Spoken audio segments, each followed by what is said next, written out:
Good afternoon. I'm standing here before you in James Madison Park in New York City on 23rd. Over my shoulder is actually Madison Avenue. My report is about James Madison and the establishment of Republican democracy and how that came to be. So, Madison helped write the Federalist Papers, which were published here in New York, which is one of the reasons for this park, and is dedicated to him as the fourth president, ironically. Madison's inspiration for Republican style of democracy came not from the company of the men he kept during the American Revolution, as much it did from the men who shaped his education. Madison kept company with great men of his day, like Thomas Jefferson, George Washington, John Adams, Alexander Hamilton. But as a leader, Madison chose a different path when crafting the framework of government after the failures of the Articles of Confederation. Madison looked back to antiquity, and as a result, Madison's system has endured for the last 237 years.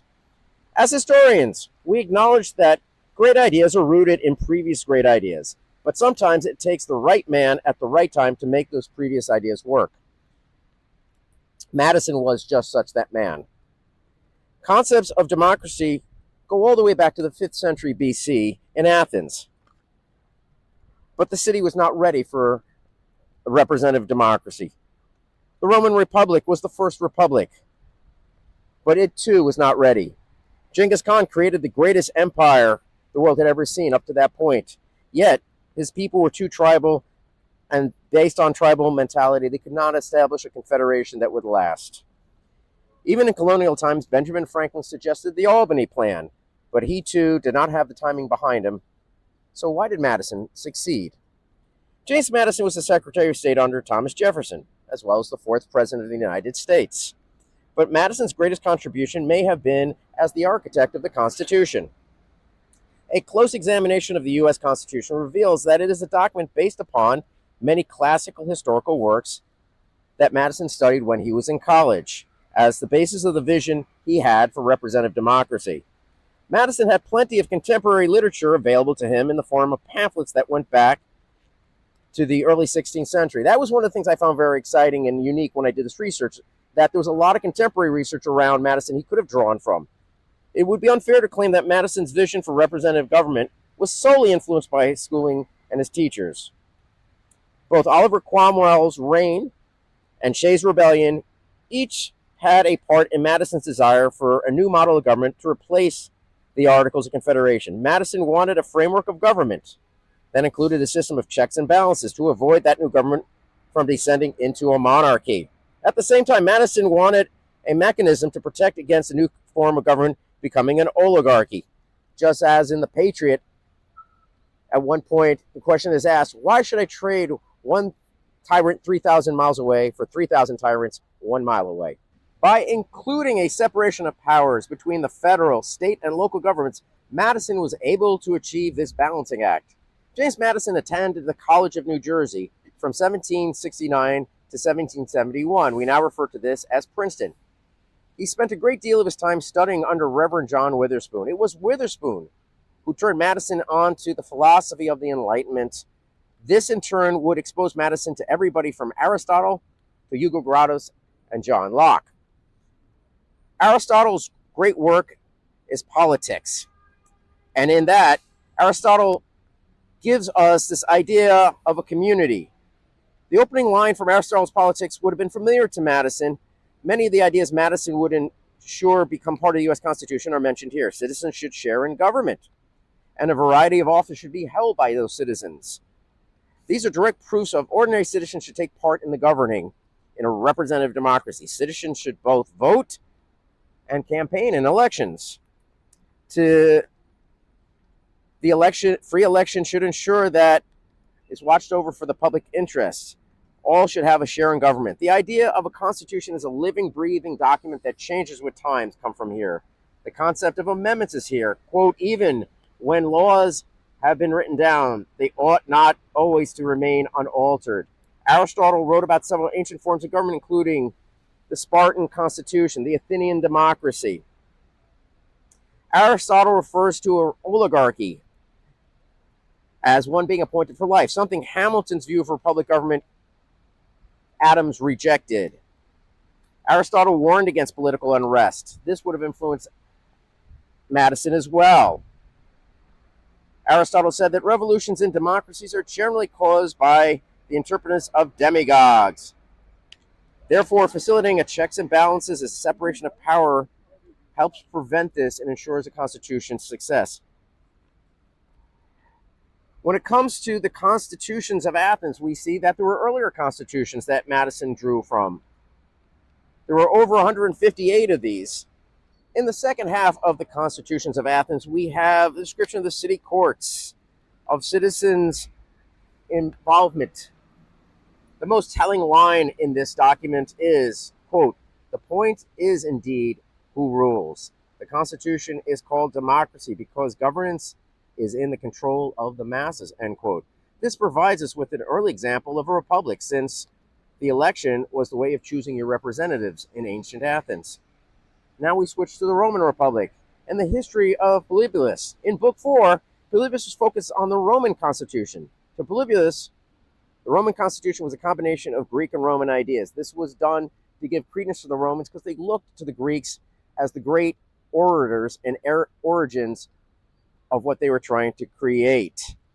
Conversely, Polybius wanted to demonstrate the worst type of government involved despotism, oligarchy, and mob rules, something Madison would have been familiar with in the shadow of Shays' Rebellion. Polybius advises that a constitution should have the power of each part of the government to check upon itself. Once again, checks and balances in the early republic. In the U.S. Constitution, revenue bills start in the House of Representatives, something that was also part of that document. But in both cases, the leaders of the government had to ask for money. Cicero wrote upon the Commonwealth of Law. Cicero lived between 106 BC and 43 BC, and his views of republicanism were formed watching the Roman Republic devolve into a dictatorship under Julius Caesar. Unlike Polybius, Cicero wanted to blend the aristocracy and the monarchy with democracy to create a perfect form of government. In this mixed state, men from all walks of life would have a role in society. He described this mixture as when the states are guided by rules. This model for checks and balances where the three branches of government work together. Machiavelli's The Prince was written in the 16th century. Now, Machiavelli is best remembered as the diplomat author who advocated that rulers should do, quote, what is necessary. Machiavelli was not advocating for a dictatorship, nor was he advocating for democracy either. He suggested a partnership where both the people and the rulers do what is best for the state. He also cautioned the readers as to the damage of a type of government out of control. Machiavelli cautioned that it is better to win over the people than the nobles. This is a lesson that Madison will see during his time with Shays' Rebellion. And I know I keep referring back to Shays' Rebellion, but for Madison and Washington, it was watching their government devolve, and there was a need for something better. Montesquieu argued in his Spirit of Laws that for governments to succeed, they need to embrace a constitutional system where laws are written down and leaders follow laws. When the body of the people in a republic are possessed with supreme power, this is called democracy, according to Montesquieu. Montesquieu called for a separation of powers. He was thinking of Polybius' vision for a republic with a senate and consuls. Montesquieu offers Madison the answer to the unchecked power of the monarch, but he also warns against the masses. He frames that either side without controls will veer off into chaos. Montesquieu's answer was separation of powers would create checks and balances. Like Polybius, Montesquieu puts the system of government into three categories. Montesquieu arrives at this conclusion from John Locke's work, The Second Treatise of Government. For Montesquieu, separating the legislative, the executive, and the judicial functions of government into different governing groups would prevent an abuse of power. One example of that is how we've had the impeachment of several presidents and at least one Supreme Court justice. The system is more powerful than the individual.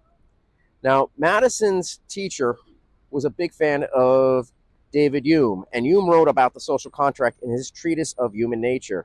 This was the idea that, quote, all men are born equal and owe allegiance to no prince or government unless bound by obligation. This was the idea that the founding fathers would claim their king had violated their sovereignty. To Simply put, Hume was talking about the consent of the governed, which he called consent of the people, a concept that would show up in the preamble of our Constitution. The government protects its citizens, and the citizens support its government. Hume argued that when governments violate this obligation, people are legally able to rebel, and Jefferson wrote that into the Declaration as the reason for the separation. Nor is this unlike the dynasty cycle in ancient China, where a ruler's failure to protect his people will result in the loss of the support of his citizens. Part of this theory was not embraced by King George III of England. Hume used Roman Emperor Nero as an example of when it was permissible for the people to rebel against an unjust ruler. Hume also embraced the idea that the government has to dispel justice due to his belief that human nature needed government to hold people in check. So Hume needed a just government as much as they need us. My favorite discovery while doing the research was Hugo Gratis. Hugo Gratis was an attorney that Madison was assigned to read by John Witherspoon while in the College of New Jersey. Gratis was a Protestant who was arrested in the midst of the 30 Years' War. Gratis is best known as the father of international law, but where he influences Madison was the idea of republican government, based on the rights of those who are being governed. Gratis argued that it did not matter if the government was a monarchy or a republic government. The problems arise when civil laws are missing from a society. Gratis felt in a society where we are going to face a war based upon civil laws that are in place. Gratis was arguing there's a time when it's right to go to war and a time when it is not. Gratis also believed that man had natural rights, then so nations also had. John Locke would be influenced by Gratis' writings of these ideas of natural rights. We often look to John Locke as the father of natural rights, but it's really Hugo Gratis. Gratis would correctly espouse that natural rights come from God, and no one has the right to take them away from you. Gratis said sovereignty could be exercised by anybody. He was in favor of power being in the hands of the people, but he warned that you don't have a pure democracy as long as certain groups, like children, are excluded. Gratis believed that there is a legal justification for the people to rebel against leadership when rights are abused. The idea would find its way into the writings of John Locke when he espoused the justification for our American Revolution. Locke died approximately 50 years before the American Revolution, but was incredibly influential on the framers. John Locke wrote his two treatises, as I mentioned before. Locke talks about life, liberty, and property, and checks and balances were put into the Constitution to enforce those. Locke's two treatises were a reaction to the Glorious Revolution that enthroned William and Mary as the Protestant king and queen of England. Here's the Declaration of Independence idea that all men are created by God with rights that another man cannot take away. For Locke, a happy life comes from the acknowledgement of the existence of God and his laws. For government to fail to do so would violate what Locke referred to as the natural law. Natural rights were God's laws, and to deny them was to deny God. Like other Enlightenment thinkers, Locke needed to contend with monarchs who did not see the world in his view. Locke believed that, quote, in a state of nature, everyone has executive power.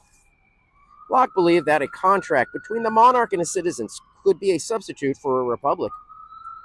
When he used the term commonwealth, he did not mean a democracy, nor a form of government, but an independent community. Locke wanted the ruling power to respect the rights of the individual. Locke wrote about the separation between the monarch and the people always had that power. Locke mentioned the idea of a republic where consent of the governed is when the power comes from the people, the majority, as he referred to them. Locke also spoke about the rights of the citizens to feel secure. And we know this line in the writings of our country for individuals to feel secure. There is the right to life, liberty, property. Locke referred to these as, quote, their lives, their liberties, and estates, which I call the general name property. Locke's belief in natural rights would inspire both the American and French revolutions.